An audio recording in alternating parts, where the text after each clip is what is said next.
So I had the opportunity over the summer to go fish the Yellowstone with the AFI program. Did a wade walk, and then outside the park, then a day inside the park, and then the third day we floated. We had guides and we floated. I've always been kind of fly curious, so this is fucking amazing for me. Huge confidence booster, and now I have a new addiction. So I'm worried that duck hunting's going to kind of do the same. Snowballs. Fly curious. Snowballs. Okay, I wasn't the only one that picked that up. No, yeah, so it was a redemption tour. So I took the family to Yellowstone like 3 years ago, full-blown COVID, 2021. And of course, I've got my Roaring River State Park lead weights, the old man fishing vest, and a spinning rod. Yeah, no, I didn't even have that. We don't wade in the water, you stand on the bank. Throw corn in. And a spinning rod.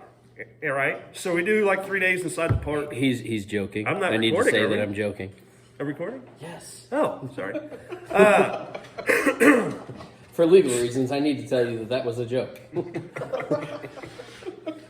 Go on. So we do like 3 days inside the park, and finally it's my wife's like, okay, I think we've seen enough. We'll let you go fishing. And so we pull up I'm just a hillbilly from the Ozarks. A place called the Fishing Bridge, if you've never been to the Yellowstone National Park.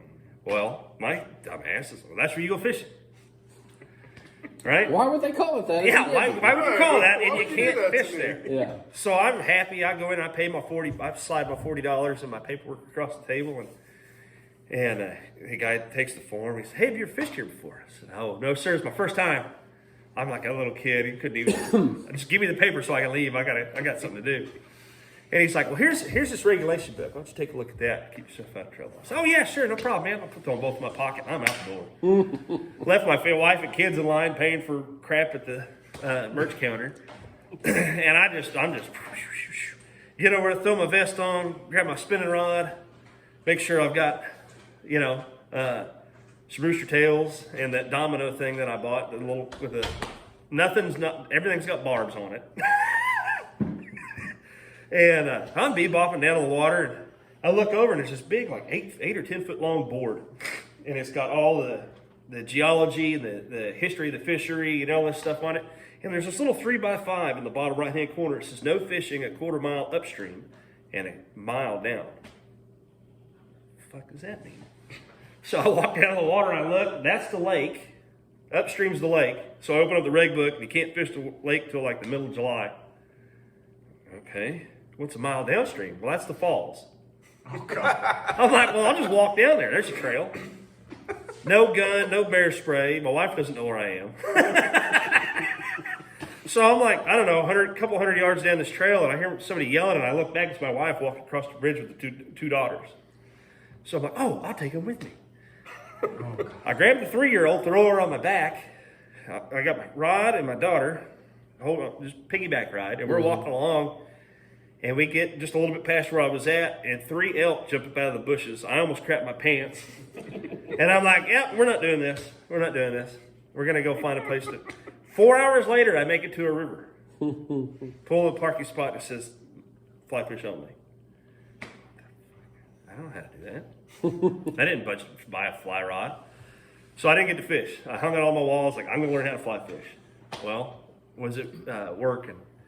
We're doing a job in Chautauqua, Kansas, and there used to be this little diner. There's a gas station, diner, bait and tackle shop, and convenience store, all in one. Population like 15 people in this town. And I'm waiting to pay for my gas and my burger, and I look over, and there's a Martin fly rod combo straight from China on the end cap for $40.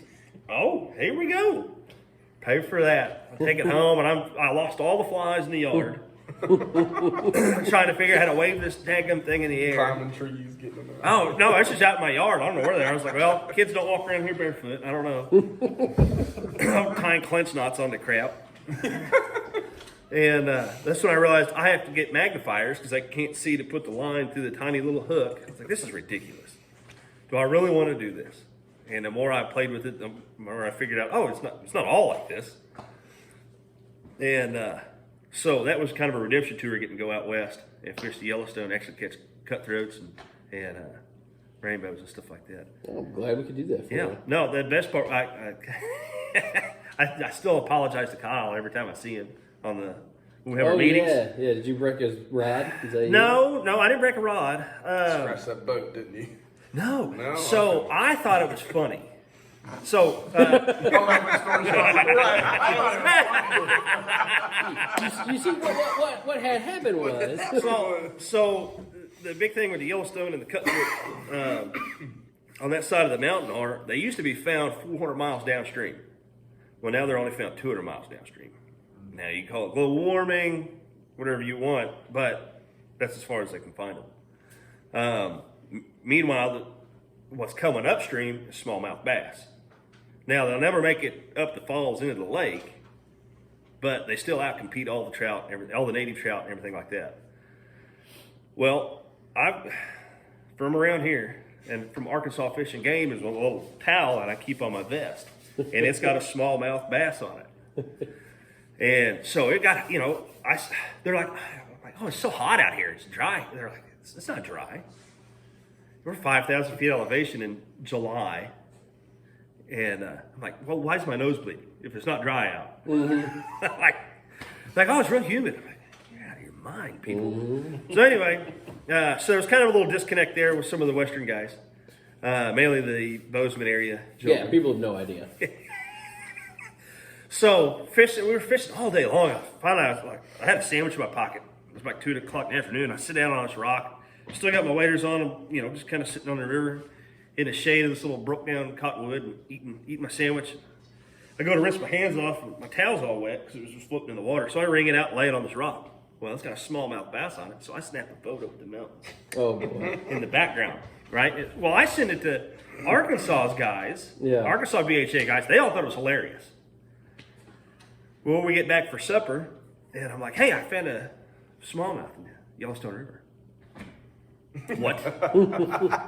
You did what? What? Did you kill it? Like, no, I took a picture though. Here, and I pull it, and I show them the photo of the towel on a rock, and they're like, just Kyle and the other guys are just staring me down, and I'm like, oh shit, I fucked up. But everybody else thought it was hilarious once they saw the photo. Yeah. And I'm like, oh, sir, hey, I'm real sorry about that towel thing. I'm really sorry about that guy. That's a good one. I did the same thing. We're out there fishing on the